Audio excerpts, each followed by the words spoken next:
Hi, and welcome to the Unhinged History Podcast, the podcast where two compulsive idiots are going to mainline history and learn the stories that we never got to learn in school because school is made for standardized tests. I'm host one, I'm Same. Teresa, and that's host two.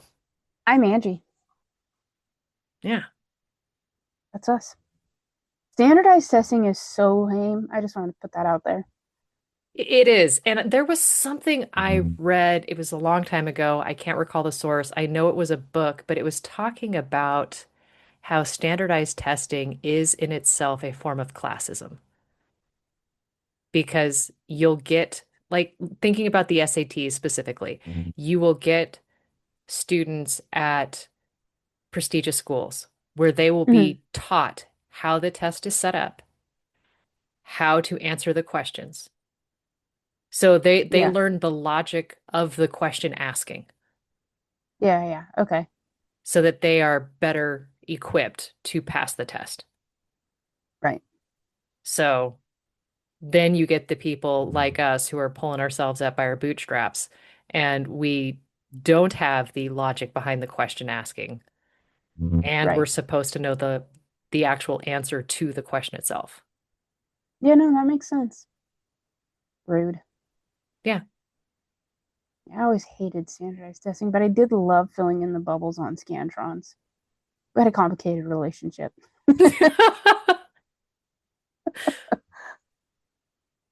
There you go. I had teachers who, psychology teachers in college, who would do things like intentionally make a run of answers like five B's in a row. Mm-hmm. Just, I always questioned that. Yeah. yeah. Yeah. And once you figure out, oh, this is Ted Nichols' class. He does things purely to F with you. Like, same teacher, he would do quizzes. And if you got a 10 out of 10, you got 10 points. If you got a 0 out of 10, you got 10 points. If you knew the material so well you could answer every question wrong intentionally, you would get 10 points. Now, here's Hmm. the mind F Okay. of all of this. If you didn't do the reading, you were like, ooh, I'm going to get maybe a 3. I'm going to try to answer every question wrong. But inevitably, you would get one of those right, and you'd be stuck with that 1 out of 10. Oh, He that's was infuriating. he was a monster.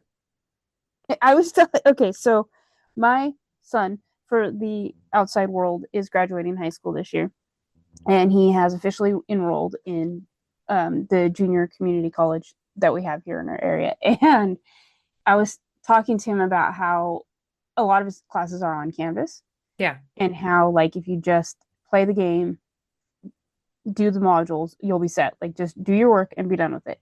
And I said we've already paid like looked into one of his classes. The teacher already has a lot of things up, like you can check it out. And I said he's going to be the one that you're going to need to make sure you stay on top of. My God, I hope you get a guy like I had in my bachelor's program. And he was like, "What's that?" I said, "It's the guy that says you can do all of this in a day if you pound a few Red Bulls." And he's like, "That's an option." I said it was for him. And I took every one of that teacher's classes and aced every one of them because his motto was, if you're here, you want to be here. Like, you're Yeah. adults, you're choosing to be here. You're going to get out what you put in. So 3 hours and a couple Red Bulls, or you actually do the work all week. It's you, not me. And I Right. was like, you, sir, are my freaking hero. Truth. He was Uh, hilarious. He's by far one of my favorite teachers. He's the one that got kidnapped for an assignment. oh, I Mm-hmm. only vaguely remember that story, but yeah, we should Yeah. probably switch into podcasting before we end Yeah, up we like should. just record an hour and a half of bullshit, Yeah. which would be I mean, delightful yeah. as well. But We forget why we're here. Yeah, yeah, let's tell our exactly. No, stories. yeah. Um, I I go first. I just checked. You do. I have a story that came out of listening to an audiobook, hearing literally a single line and saying, I'm sorry, what? What? Hmm? So I'm going to tell you the story of Thomas Hall or Thomasine Hall. Okay. All right. Okay, let's go. My sources, outhistory.org, legal case, Thomasine Hall, Virginia, March 25th, nope, 1629. Ooh, girl, we're going back. I Okay. am going back. Women in the American Story, Thomas Ean Hall, For Virginia. those that are not watching but only listening, she parentheses the end with a visual, Mhm. Yeah, and it I was bracketed amazing. that Ean. Virginia Magazine of History and Biography, Volume 86, Number 2, April 1978. The Sad Case of Thomas Sean Hall by Aldine T. Vaughn. And the podcast C-SPAN's Lectures in History, Gays and Lesbians in Colonial America, a lecture from Santa Clara University professor Nancy Unger. So I don't know why the title of that one does not sit well with me. it's weird to know that C-SPAN Maybe that's what it is. has a series of lectures in history that are recorded in Santa Clara University. Like, there's so many non sequitur parts. Yeah, yeah.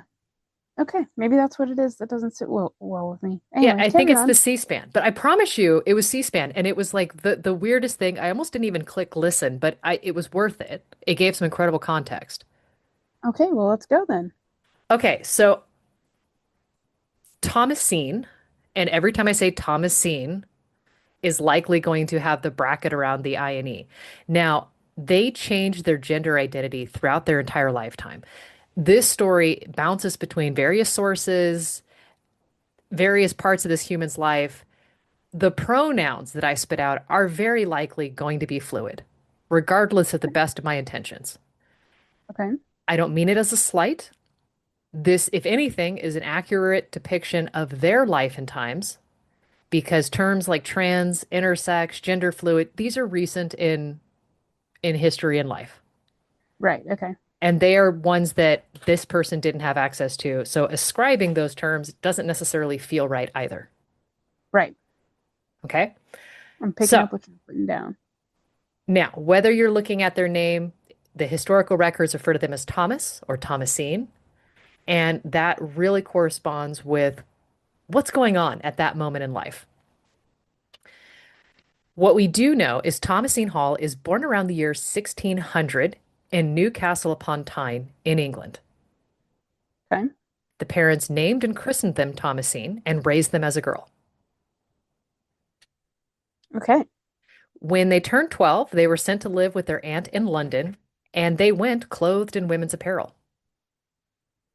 okay, Then Thomasine, or when Thomasine's around 20 years old, their brother gets drafted or pressed into the English Navy or English Army. My apologies. that's crazy. Okay, I wouldn't have thought that. Okay, yeah, okay, So yeah, it would be what, 1620? Brother ends up getting drafted, and Thomasine decides, yeah, I'll go with. the heck, I'm bored. Right. So Thomas cuts their hair, puts on men's clothing, joins the army using the name Thomas. Did I miss the part where we know what gender they were born? Uh, you didn't. I didn't necessarily say, I just said named them Thomasine and raised them as a girl. That's what I thought you said. Okay, all I right, carry didn't on. say, I'm and just unto us a girl is born. right, right, got it. Okay, Okay. There's a lot of ambiguity. It will get crazier, more ambiguous, and then it'll get clear. okay, let's Okay. go. I'm here. Thomasine served in the army for about a year. When the service is done, they settle in Plymouth, England, and go back to wearing women's clothing and go by the name Thomasine. Now, Cool. So I just cut my hair and I'm a dude so I can serve in the army for a little bit. Love that. and then Okay. come back, grow my hair out, and wear a dress.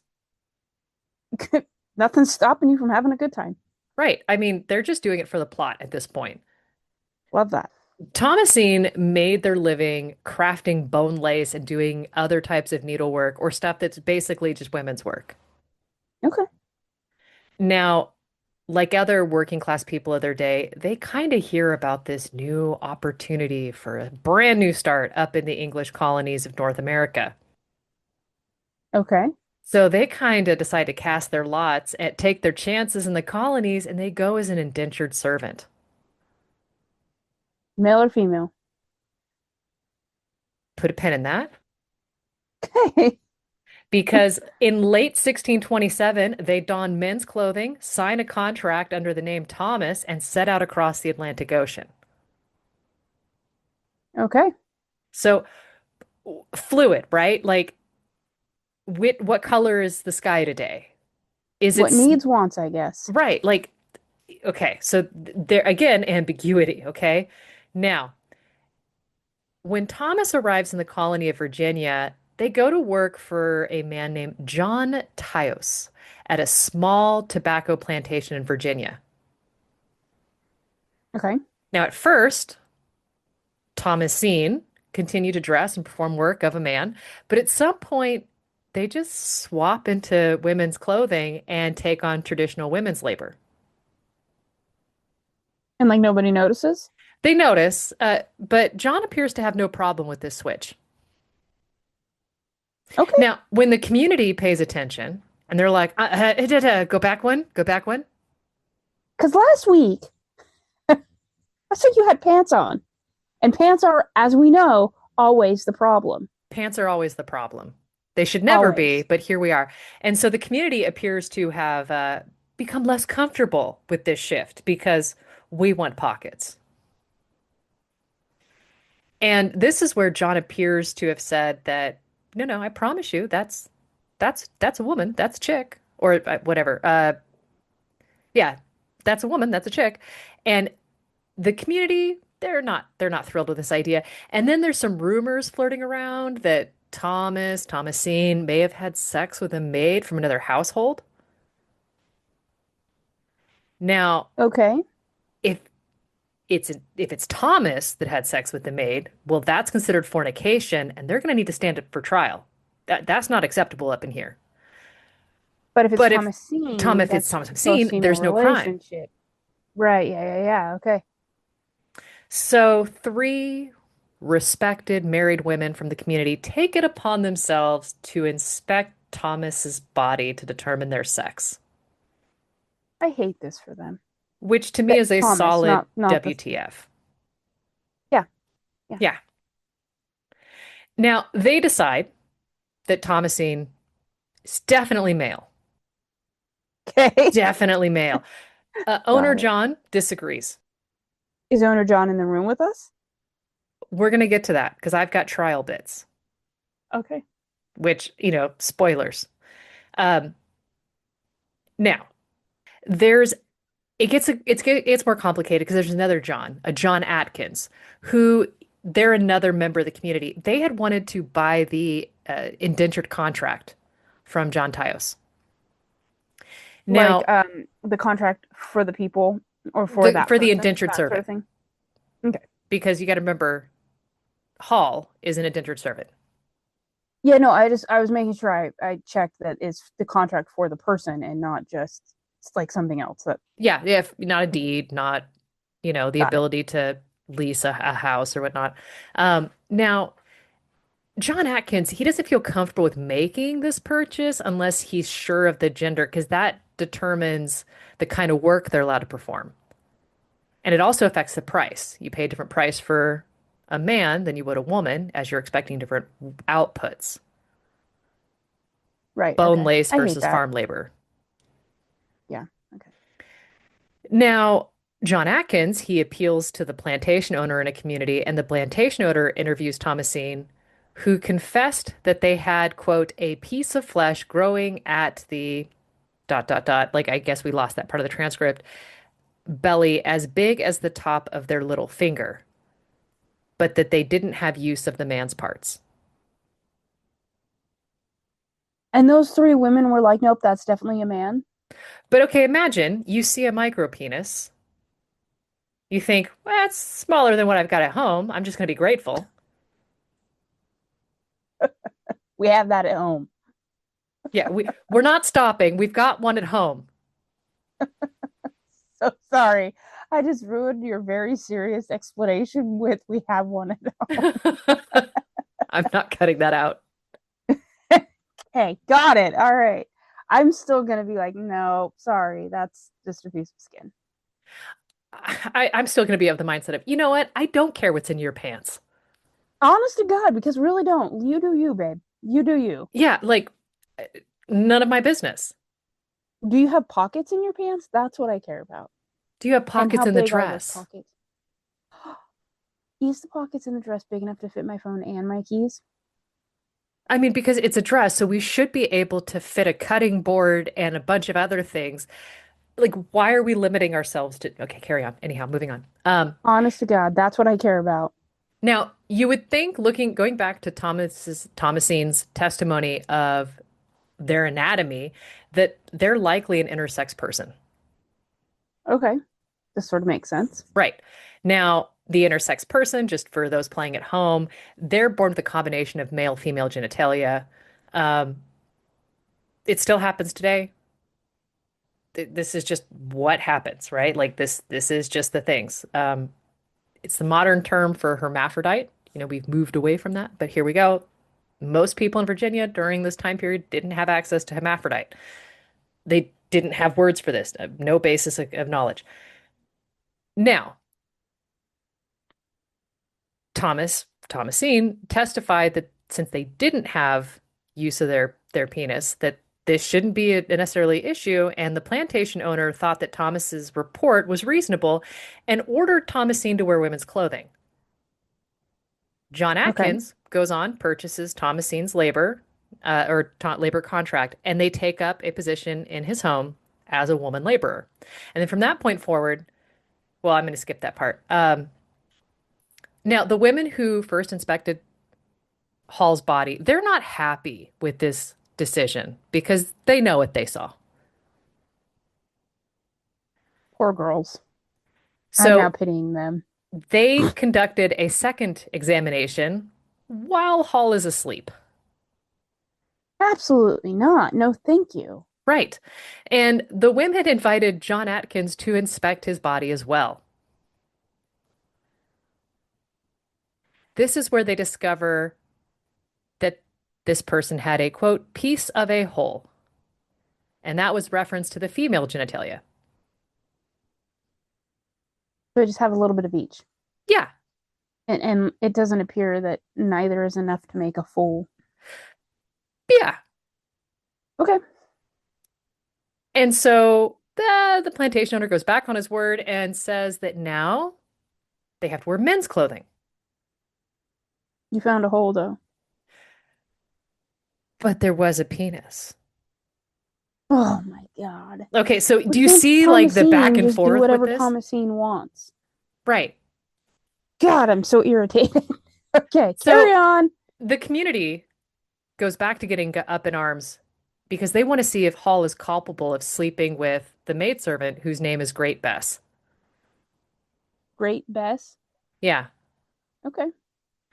I wasn't there to name. I'm here for it. Yeah, She's either great. way, She's Bess. the entire community now has gossiped this story into the ground, and they're all aware. Two men examine Hall on a public road. They stripped them of their clothing, pulled out their genitalia, and declared that he was a perfect man as far as the community was concerned. The gender is settled, and they decided to punish Thomas for pretending to be a woman. Is that punishment greater or less than fornication? I don't know. I don't Okay. know. Okay, but either way, this comes to a head when Thomasine Hall appeared before a Quaker court in Jamestown, Virginia in 1629. So they share their Bode well. story. They explain, look, I have gone back and forth like you wouldn't believe. And the community itself has no understanding of gender fluidity or intersex identities. This just isn't a thing in the colonial era. And this is Right. where a dude named Francis England tells the court of the rumor that Hall lied with the serving maid called Great Bess. Ooh. And England Thanks, also, buddy. what was that? Said thanks, buddy. Yeah, but honestly, that's kind of why they're all there in the first place, truly. Yeah. Okay. And England goes on to testify that when questioned by a certain Captain Bossy or Bass, I don't know, it's Basse, Hall answered that he was both man and woman. Asked why he dressed like a woman, Hall reportedly answered along the lines saying that they did it to get laid. They they do it to get some. I mean, it was the phrase is literally, I go in women's apparel to get a bit for my cat, which apparently is slang. You, I'm shook. Would have never guessed. Um, the idea is because I'm dressed this way, I have more access I to believe the so because ladies. women tend to not leave their homes. They tend to be more sequestered. So to get Not access taking to into them, account that you dress this way your entire childhood. it also, I'm thinking they just have a bit of sass and I'm here for it to be like, well, why are you Yeah, doing okay. like that? I'm doing it for the Because I ladies. can. Good for them. Okay. Tyrion Like, Lannister. which honestly, I'm hoping it was said with sass. That's how I Me took too. it. Yeah. Now, Yeah.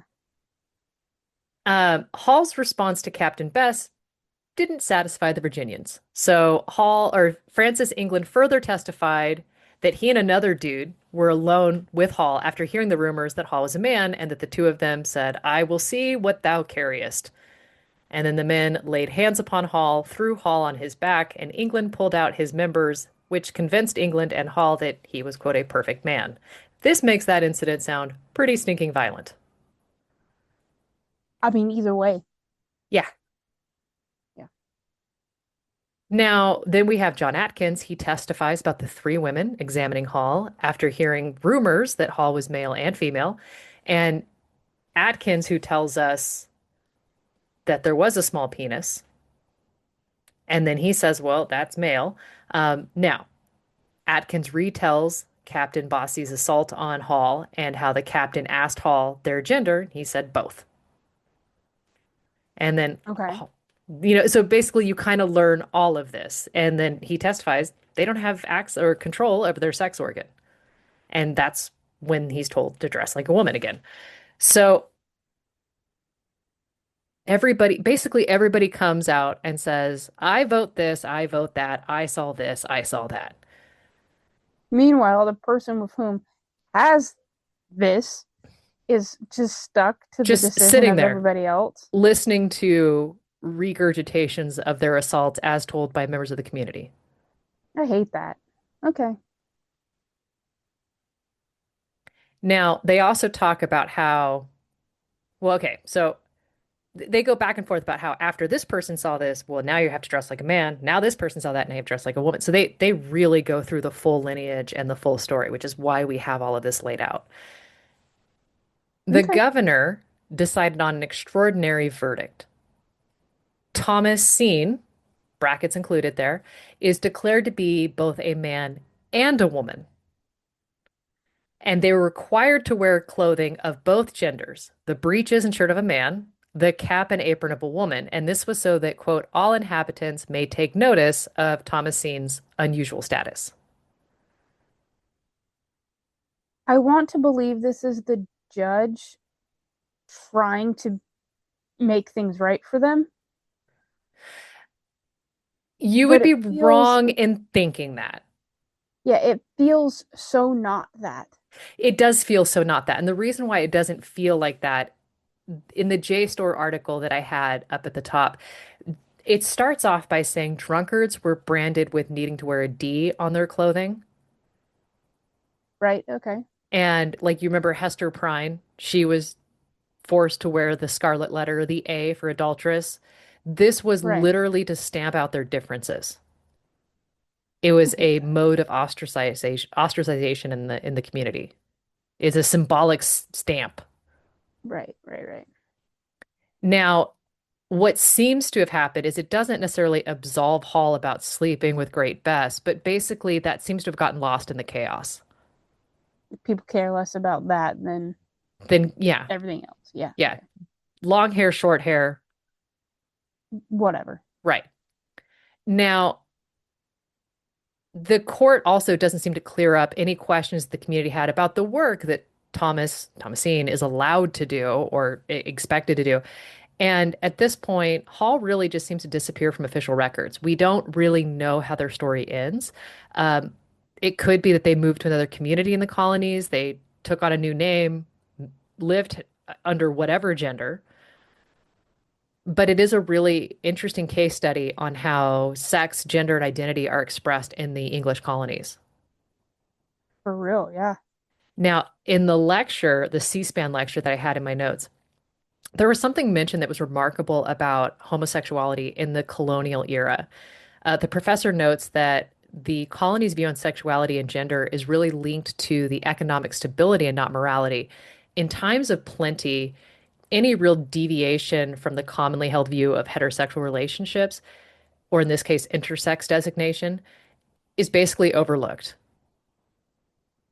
Right. Now, We have other things to be entertained by. yeah, Like, we're yeah, moving on. now it's interesting to really think about this because sodomy is a capital offense. Right. But there's so few people condemned to death. It doesn't mean that there weren't homosexual relationships happening. It just means that no one really cared. Now, when they're going through tough times, there is an extra focus on a lot of, conformity and being in these heterosexual relationships that produce children because we need to get out of this. We need more hands to lift the weight. Right. No, that And makes that sense. it seems to be all based in economics and not morality. And that was mind blowing. You know what I mean? It makes sense if you like when you think about it. If we are struggling, what do we blame? And how do we fix it? Yeah, And if we're not, then move along. Like things are nothing to great. see here. Mind your own business. Exactly. Yeah. Like there's no, it totally makes sense. It sucks, but it makes sense. Right. And then even in Hall's case, the biggest real set of issues really seem to arrive when their indenture's up for sale. Right. Because her former master didn't seem to Yeah, it's just like, okay, you don't want to work in the field today, so you're gonna like fix the tablecloth, have at it. have the tablecloth needs fixing. Right, go on and get it. But as soon as there's this financial need, now we have to get to the bottom of this. Right. That makes sense. I hate that. But I do have something interesting for you that I bet you weren't expecting. I have a picture. Ah! I'm so excited. Sorry, Remy. I scared my dog.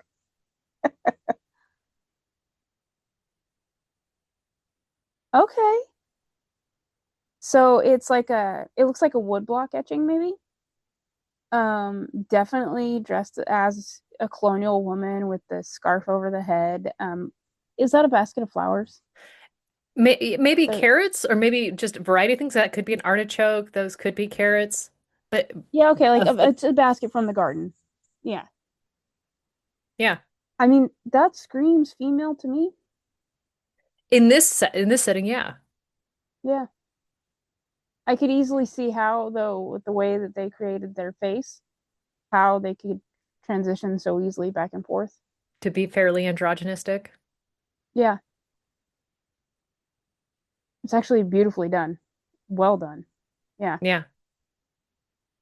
I But love there it. you go. That's my story. Um, that's that's a whoa, sorry. It's a great story and I loved it. And I would not have thought about looking at Colonial America for a story for this month. It caught me off guard. So when I heard it, I was like, go on. Must share. I I have a story. I do. I swear to you, I have a story. Let me pull my notes up. Okay, because this is my Father's Day story. Oh, Yeah. you did one for Mother's Day and we aired it the week after Mother's Day. Yeah. And I I'm realized assuming that after the fact. we did that. I mean, I realized that after the fact too. I was listening to it as it came out and went, oh. Swing and a And miss. it was because in my brain, the when we were recording it, it would air before, and then when it aired after, I was like, well, okay. Anyway, this one will air a couple of days before Father. Okay, so I'm going to tell you the story of Canute. Not ringing bells. Sweet. I am so excited because this is my bread and butter. Um, one of my sources is the History Is Now magazine has an article titled King Canute, the medieval king who ruled many European lands. Now I'm with you. Carry We on. get it. Okay. The Viking Ship Museum, which you would think would have an exceptional article on him, had exactly one paragraph, and I was simply devastated. So I am just keeping it in there to say that I read it and I'm devastated. Get it together, people. And historicuk.com had many great articles that I read and referred to. So I'm just gonna hold up with the historicuk.com under their history section is tons of information from this time. And then there is the Viking raid on Leeds Fair is the English heritage page. So, oh, and also the Talking History podcast with Patrick Geoghegan, if I'm pronouncing that right. Probably not. He I don't think I'm pronouncing it right at all, but it looks like half of George and half of Hagen. So here we go. He does this like he has this panel of experts, whether they're authors or professors or whatever the case may be, like, and he kind of does a roundtable talk with them. And so in this case, he does a roundtable talk with Canute being the subject. So my preface for this week's story is that for the sake of storytelling, I will refer to this story as part of the Viking Age. That is not the term they would have used. It's the term more modern historians place on the era for context. Viking is more closely related to a job title than a whole people group. I'm sure that's common knowledge, but just to put that out there. Yeah, I mean, because we're going to get comments, I'm sure, when we post this on social. Yes, and I will sit there and defend my honor forever. So I'm just going to say that. They would have more referred to themselves as their people group. So, for example, Canute, he is a Dane. He's a Danish prince, so he would have referred to himself as a Dane. Despite the fact that their history is considered violent with quite a lot of upheaval and political unrest, they're no more violent than the other people groups around them at the same time. They just have this for whatever reason, and I think it's all propaganda. They have this history that looks incredibly violent for the time. They're not. So, again, propaganda. And we need to take into consideration their story is not written by them. Their story is written by their opponents for the most That'll part, do it. Yeah. right? Okay, so all that. The sagas themselves wouldn't be written down until the 13th century. So, even if the sagas were written down by someone of Norse descent, they weren't written down until the 13th century. And Canute is operating in the 11th century. And the Viking Age had started long before that, right? So we're dealing with like hundreds of years of propaganda, in my opinion. Um, Despite the fact that there's a great deal about Canute, his his story falls, and I think this is why he's so interesting to me. His story falls right on the cusp of legend. Like we know he existed. There's documented proof. There's archaeological evidence on top of like actual documents.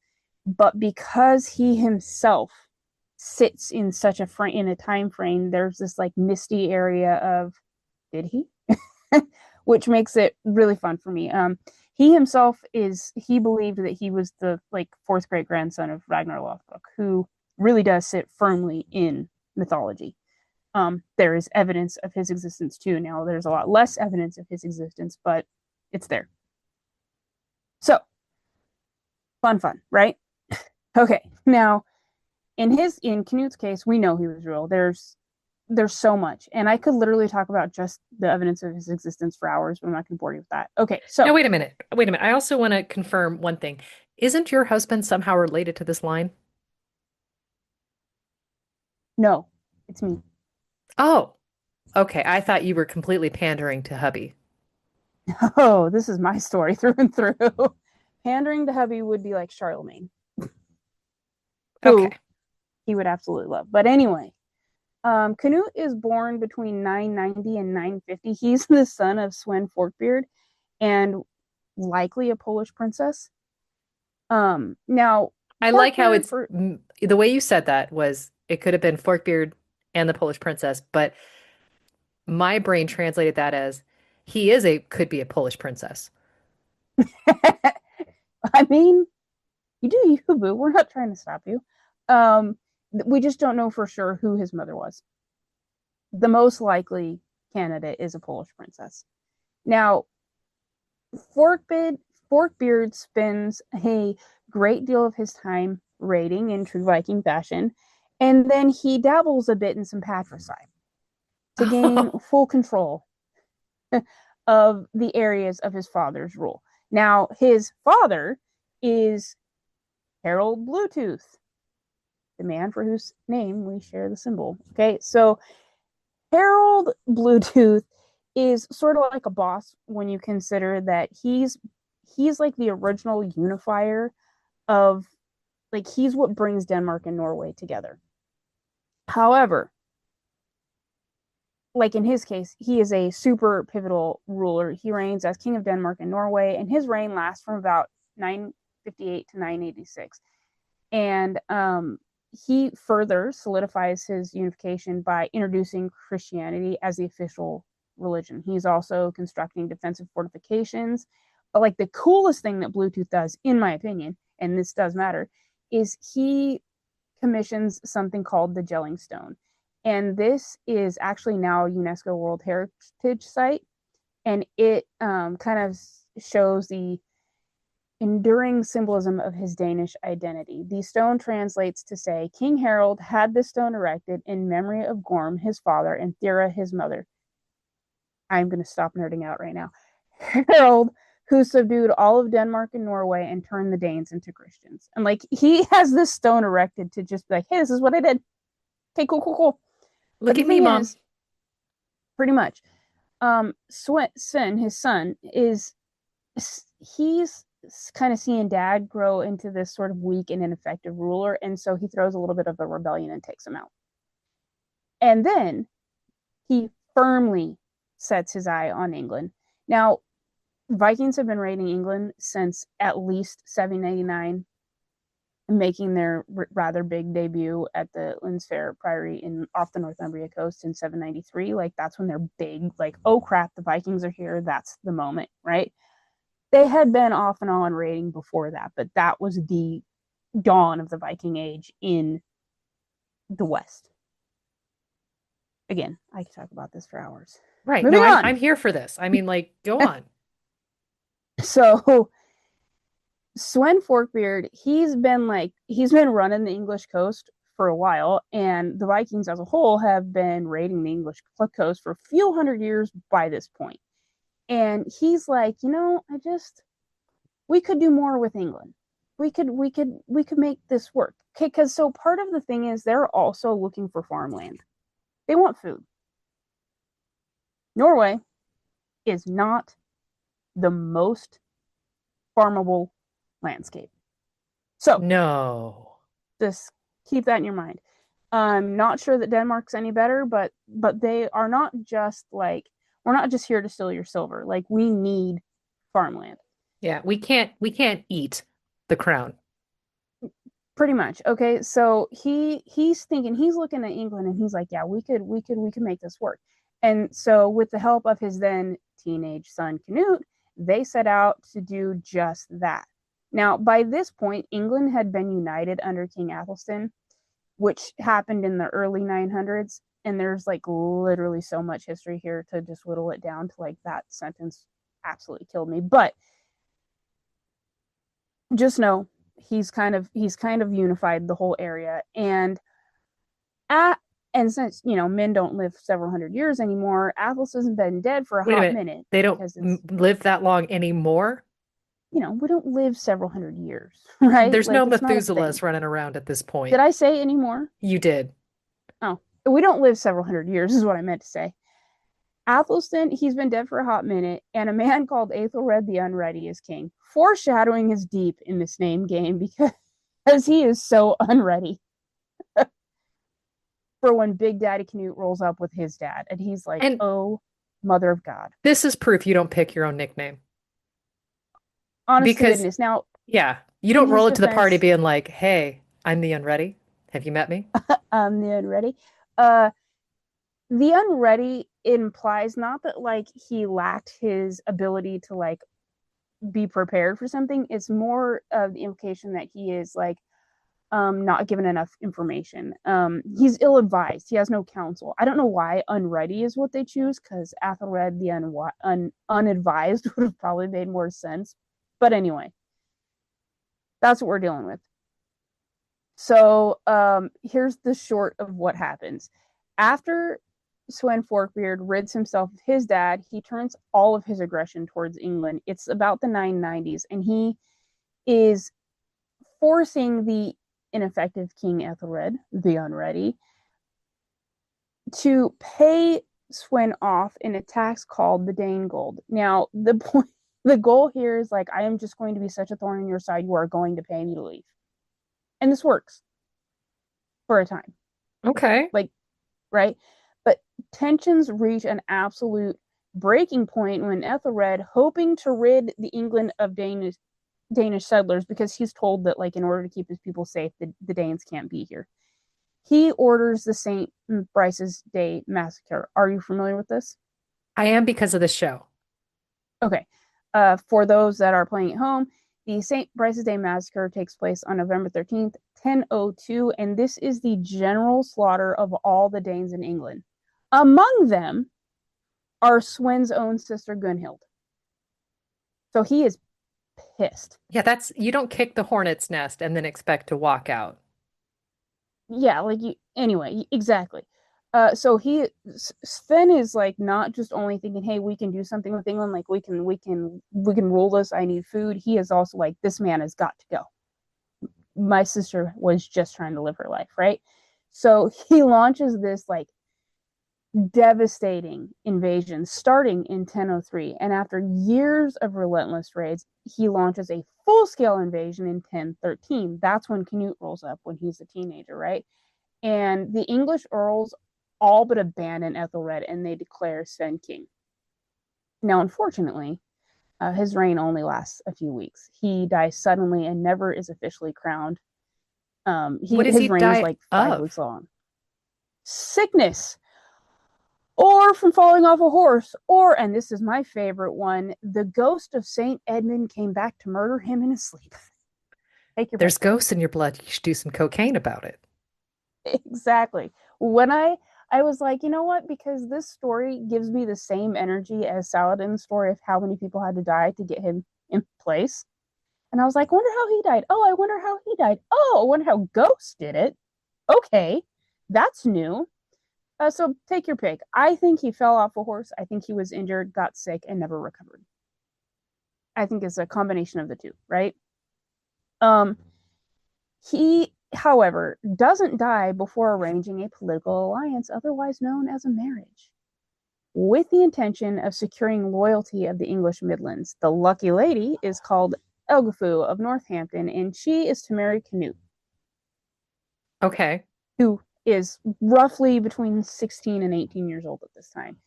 And the marriage takes place between 1013 and 1014, and they immediately have a couple of kids. You're going to want to remember Harold Harefoot. He's going to come back later. Now, with the death of his father, Canute is the man in charge, but there is a bit of this like power pull on the part of Aethelred because he thinks he can gain enough support to get the kingdom back. Despite the fact that the earls pretty much abandoned him earlier, right? He thinks he can make this work. Now, Canute sees all this and he dips. He's like, we got to go. Like I can't deal with this guy if I don't have more resources, more men, and more time. I mean, So this since makes sense to Canute's me. right, so Canute goes home to gather these resources that he needs. But while he's not in England holding things down, for lack of a better way to describe this, Aethelred goes ham on the areas of Danish settlements that are called the Danelaw. There's more to it, but the gist is he he destroys it. And this is after he has already promised to be a more just leader and forgive those who had submitted under the Viking domination. So I'm just going to go Okay. back on my word, right? Yeah. I mean, I just said it to Danes and I don't even like it. They It don't doesn't speak English. count. Right. Okay. So this isn't sitting well, you can imagine, with the locals, and off in the distance, Canute can be seen returning in 1015, and he arrives totally renewed. He's got new strength, he's got 10,000 men, many of whom are mercenaries, and it does not take long for Canute to successfully conquer the country. It's about 14 months. You know, There's and that's off and on breakneck warfare, speed considering what the they have time frame, available to them. Yeah. right. Now, in this 14 months, Canute has this like constant thorn in his side. It's a young man called Edmund Ironside, and he's Aethelred's son. But the victory is all Canute's in the end.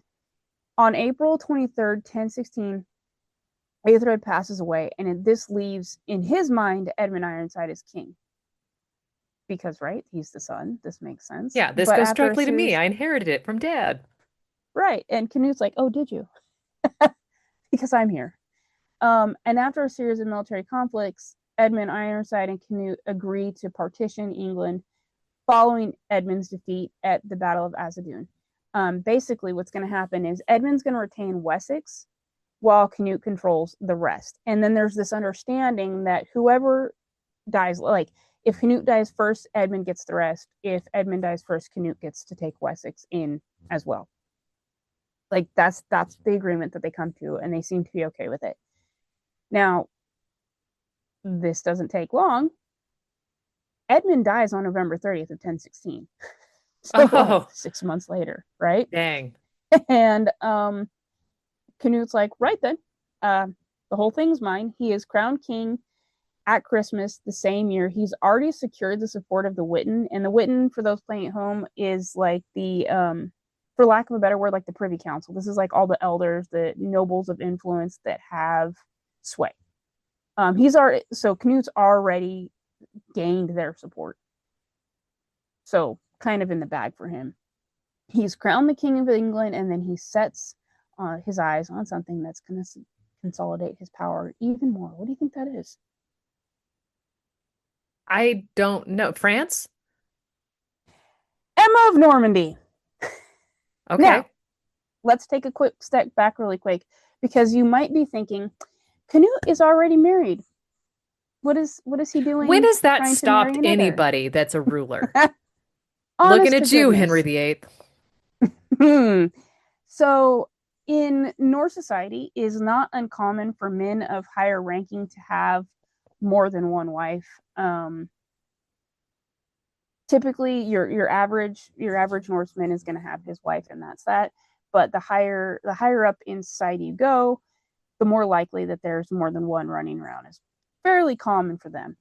And his first wife is literally doing her thing. Like she's got two sons by him, and when everything had gone sideways and Swen Forkbeard had died, her and her eldest baby are sent to Denmark like as the escort for Swen's body.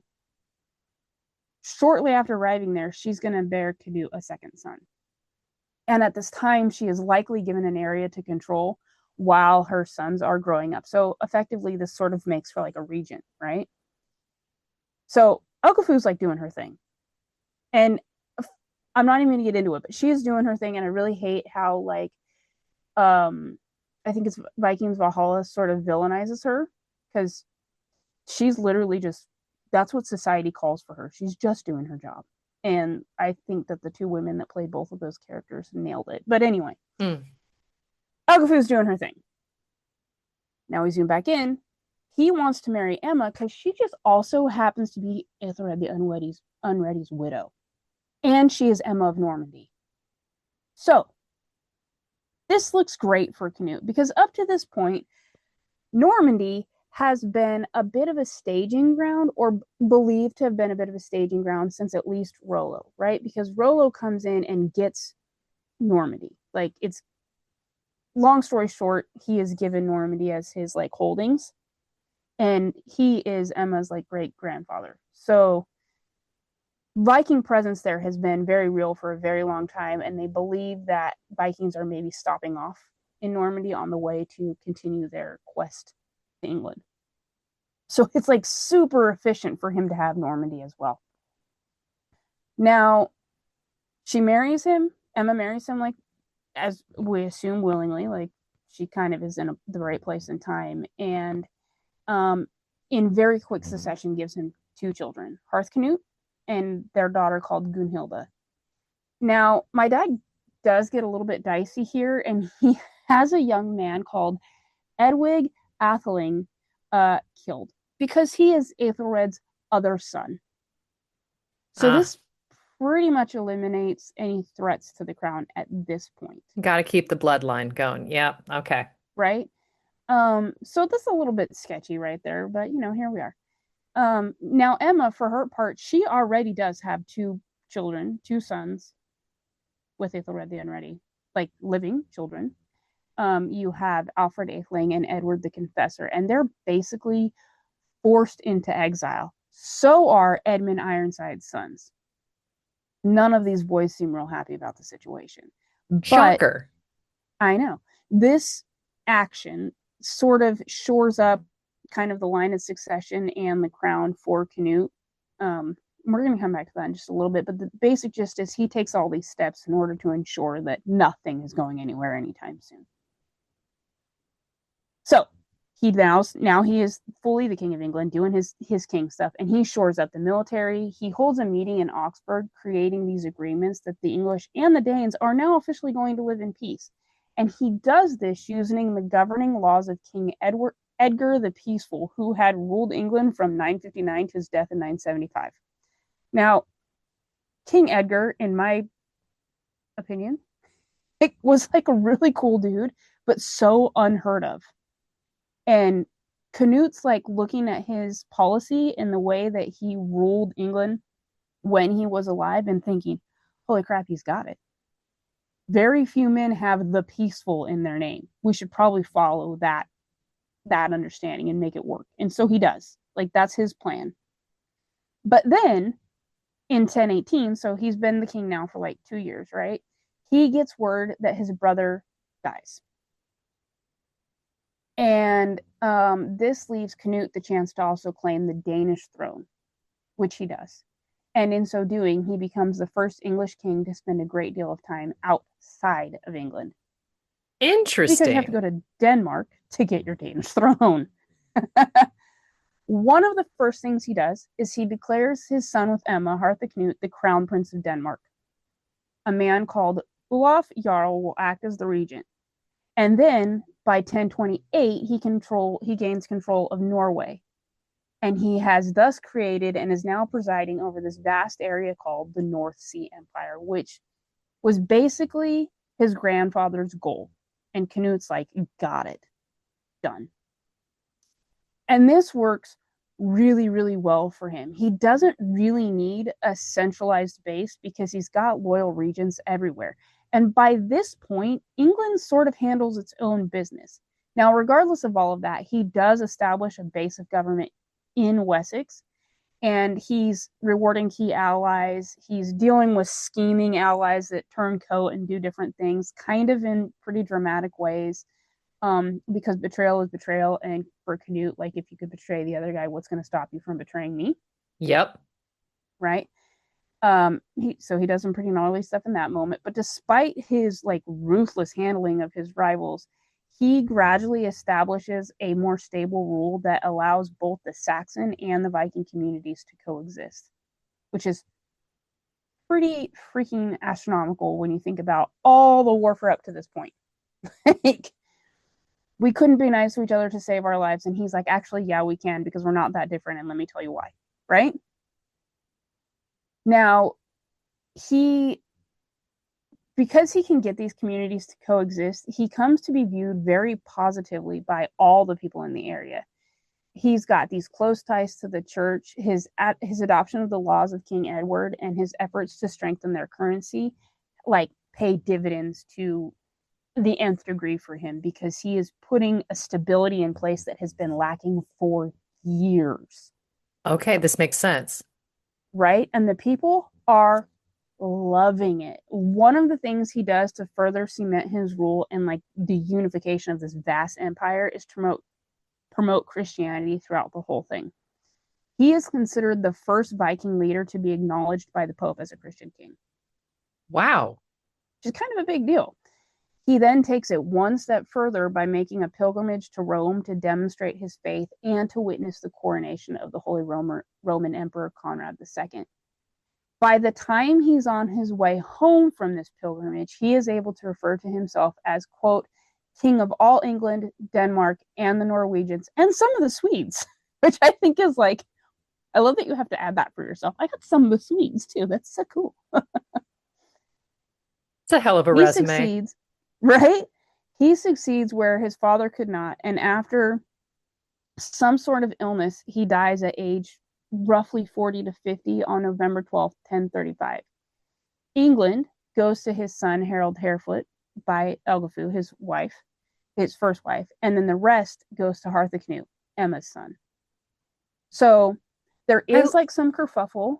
I love how he's spreading it out though. He's not just saying firstborn gets everything. No, and that was his plan from the very beginning. Like it's really it's sort of kind of crap that Emma's first sons got shipped off to Normandy and were kind of left there.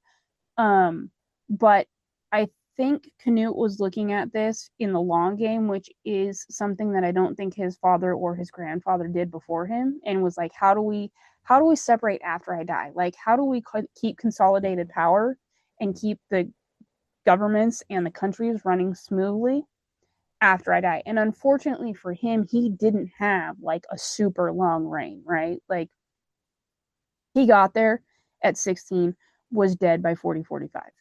Jeez. So 20 years, right? Give or take.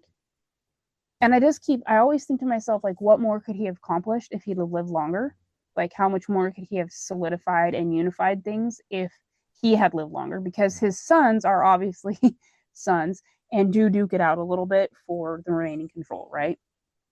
Now, despite the fact that he is a Viking warrior and a dramatic one at that, his reign brings unity and stability to his kingdom, resulting in a fairly peaceful rule, at least for the everyday folks. He repairs the churches in the monastery that had been damaged during his and other previous raids. That's So, super like, cool. I broke it. I should probably fix it. My bad. Um, I'll get you a new Sorry vase. about that. Yeah, he's partly to thank for the shires and the layout of England being divided into the four major earldoms. We have like Wessex, Mercia, East Anglia, and Northumbria. And there's this effective governing thanks to the old King Edgar that he imitates. And like the stuff he puts into place is still super relevant today for being a king that is very little unknown in the grand scheme of things. Because I think, in my opinion, when you think back to that time, Emma of Normandy is the bigger celebrity character than he was. But like Big Daddy Canut's just handling his business. I love that for him. And there's this like really fun, enduring like myth about his lifetime that was brought to us by a 12th century chronicler called Harry of Huntingdon, which basically says that Canute once commanded the tide to halt its advance to demonstrate the limits of royal power. He takes his throne to the water's edge, he sets it down, and he commands the tide to stop.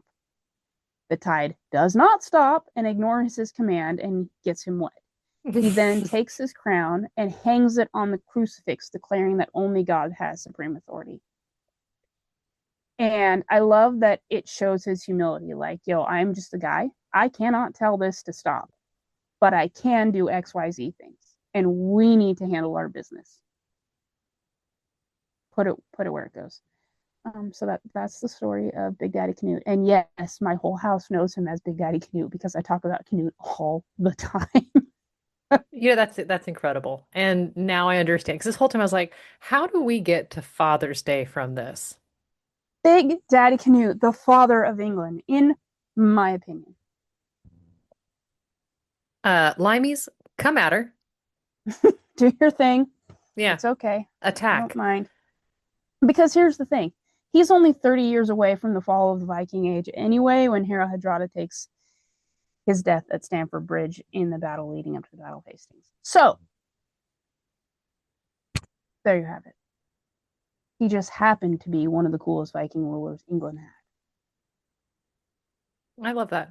I love that. And the only information I had was from the Viking shows, and That's I awesome. didn't necessarily retain much of it. I will tell you the one bit that I wanted to be so true and is probably the reason I got obsessed with Canute in the first place was there is a scene, I can't remember what episode it was. This is so long ago that I watched it, but there's a scene when he comes to see the Pope and he brings the Pope like the heart of the Pope's enemy, and the Pope's like, we're friends now. And I was like, that's so awesome. That actually did not happen. And I have spent like probably the last 3 years trying to confirm whether or not there's like some secret story about maybe that did happen, You know, what you don't realize is in the Vatican archives, there is the heart.